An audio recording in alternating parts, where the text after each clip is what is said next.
it was 3 years ago this week when grocery stores were going crazy for COVID and the shelter in place, that it didn't matter how much money you had, you can't go in and buy something that doesn't exist. Hey, welcome back. It's Mindset March, and in this episode, we're going to be talking about mindset, the banking system, how to prepare for an emergency, and the best assets you can own. Let's get into it. If we're just meeting for the first time, my name is Gabriel Walters and I'm a certified financial planner. I'm also the founder and owner of Steadyworth. And I used to work at a firm that managed people's money. You had to have $1 million to get in. And since then, I've left that firm and I've started Steadyworth. And what we do is we help people who are working to accumulate their first 50, their first 100,000, their first million. And so I've been taking that knowledge that I learned from working with all those high net worth clients, all those high net worth individuals, and making those concepts simple and easy to understand, and applying it in this YouTube channel and also at my business, which is steadyworth.com. So today we're going to be talking about the banking system, mindset, preparing for an emergency, and some of the best assets to own. And one thing, I'm going to start with touching on the banking system. One thing that comes up a lot, I think that when I work with clients is, how does the banking system work? Or they don't really ask the question, but they don't understand. And so they say, well, hey, I want to be protected the most. So they want to keep their cash in cash at the banking system, in the bank, and thinking that that's the best thing. And in the news here lately, we saw that a couple banks have failed. And it's like, how does this happen? What happens when a bank fails? Or what are the banks actually doing with the money when we give it to them? And so for those of you who don't know, that when you put money into the bank, when you make a deposit, you go open up an account and say you put $1,000 in there. That $1,000 is not just sitting in the bank. And so when banks get money, they loan that out, whether it's helping somebody get a mortgage, whether it's somebody with a business loan, and they use that money and they reinvest. They take your money and they invest it. And so a lot of times, banks are required to keep a certain amount on reserve, but they don't have everyone's money who's invested with who has money in that bank. So for instance, I live in Miami, and if you call out any one bank, say everybody in Miami all of a sudden who bank at Bank XYZ, go into Bank XYZ and say, hey, we want our money. Whatever branch that is, more than likely isn't going to have all of that cash, because they only have a certain amount of cash in the bank at a time. So it's important that you understand that banks, when you put money into the bank, your cash isn't just sitting there, but they're taking that money and they're investing it. And so why am I bringing this up is because just like when you invest money, if you get over leveraged in something, how you can take a loss. When banks over invest in something, they can be when they are over leveraged in something, banks can take a loss too. And so that we've seen a couple banks and they failed, and that's because banks can be over leveraged when they're loaning out money and different investing business practices that they're doing, and then all of a sudden they don't have money to satisfy the depositors. When somebody comes to pull money out to put that money to get their money, the banks don't have the money. I read this one book called, I think it's by Larry Burkett. It's called Your Finances in Changing Times.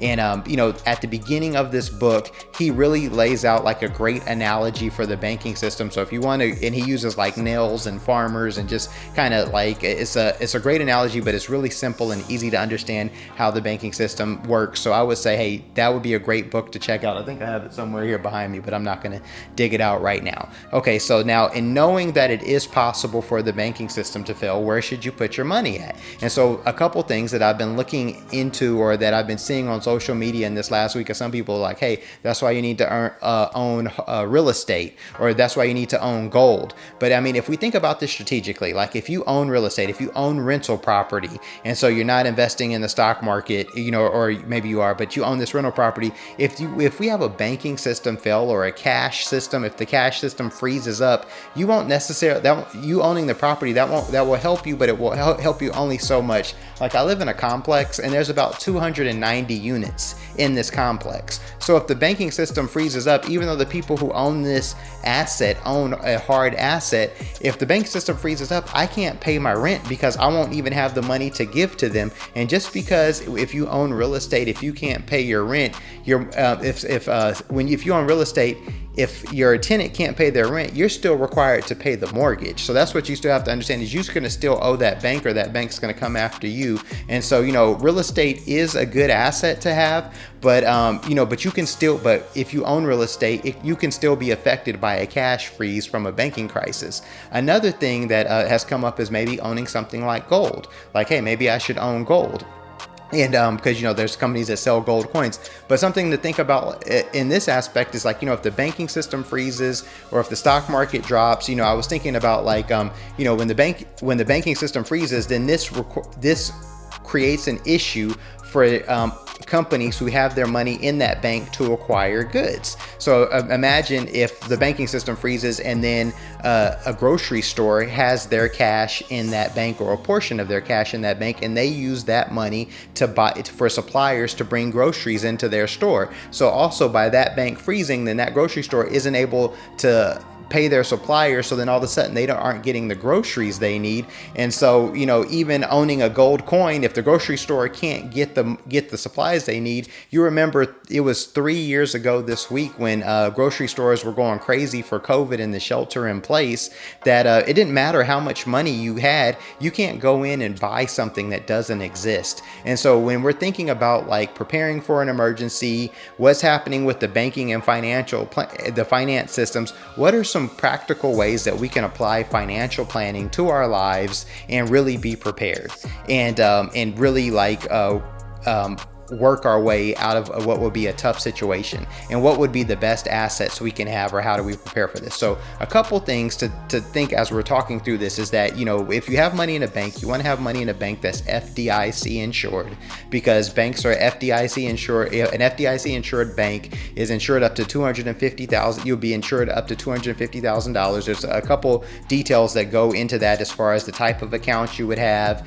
and how many different types of accounts, and how much insurance you could get.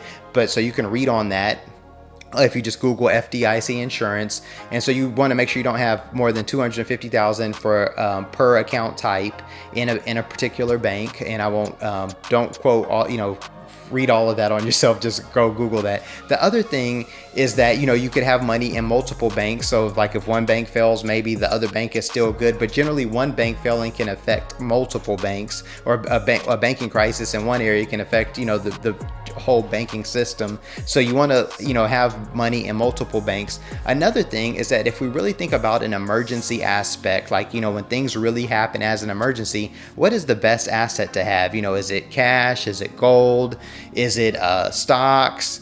What would that thing be? Is it, having a watch that you can sell? I've seen some people say, hey, I want to have a Rolex. What is that thing to say? And I would say it is that thing that maybe people hoarded the most if you think back to March of 2020. And if you think back to March of 2020, what were people hoarding the most? Of course, toilet paper, which I wouldn't say stock up on that. But a couple things that people were hoarding the most were food. Maybe a can of tuna is the best asset you could have. They were also hoarding protection, things to protect yourself with.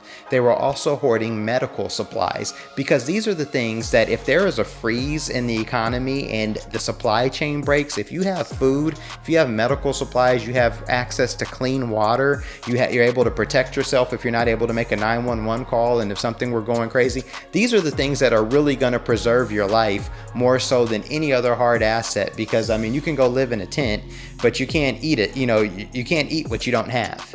And so, the thing is that you want to be thinking about this. If you think that the crash, or that a crash could really affect you, the most important thing, I grew up in California, we had to have an earthquake supply. But I just want to say, if we had a crash in the banking system, you want to think like, hey, how am I going to get food that I need? And so that would be one thing to think about from a planning aspect, So that's my bigger thought. So, one of the best things you can do to protect yourself is to have extra food and water, but also, make sure you don't have all of your money or all of your eggs in one basket. Use multiple banks, and at least two. And then also make sure you have assets in different categories. So if you have some in the stock market, you have some in real estate. If you feel comfortable with crypto and you want to have crypto, and but make sure you have them all spread out, because another thing I hear a lot is that people are like, well, hey, I have my money in the stock market and it dropped 30%, or this money dropped, this amount. But I'm just like, hey, just like you would take a diversified list to the grocery store and buy multiple things, whether you're buying toilet paper, spaghetti noodles, milk, toothpaste, fruit, meat, you want to take that diversified list that you would take to the supermarket. You want to also take that diversified list to the stock market and make sure it's diversified. So remember, banks don't always have the cash that you put in there on deposit. So keep that in mind. And they're supposed to have it there, but keep in mind, just because your money is there, cash isn't always safe. And, we can anybody is susceptible to experiencing an emergency, just like how we've seen in the market this week with the banking crisis. 1, 2, you want the best asset you can have is something that's going to prolong your life. So make sure you have food if you think that would be, if you would be in a situation where you would really be pressed for something, because we need that to survive. And 3, make sure you diversify everything. So make sure you have diversified assets, and just be thinking holistically about your financial plan. So don't think about just the here and now, be thinking about everything. That's why we do comprehensive financial planning here. We're thinking about everything. So if you have a financial planning question that you would like to go over, or if you just have a money question, or if you would just like to connect, feel free to hit me up. Go to steadyworth.com. I answer financial planning questions for free. I carve out some time to do that every week. Also, I just like connecting with people. If you have a question that you would like to see me answer on a YouTube video, feel free to leave it in the comments below. And lastly, if you want to take charge of your financial future, check out one of our financial planning courses. It will serve as the guide to lead you to the bright financial future that you're looking for, and you can find those at steadyworth.com. So thank you guys for tuning in. I'll see you next week. Have a great day. Let's plan for success.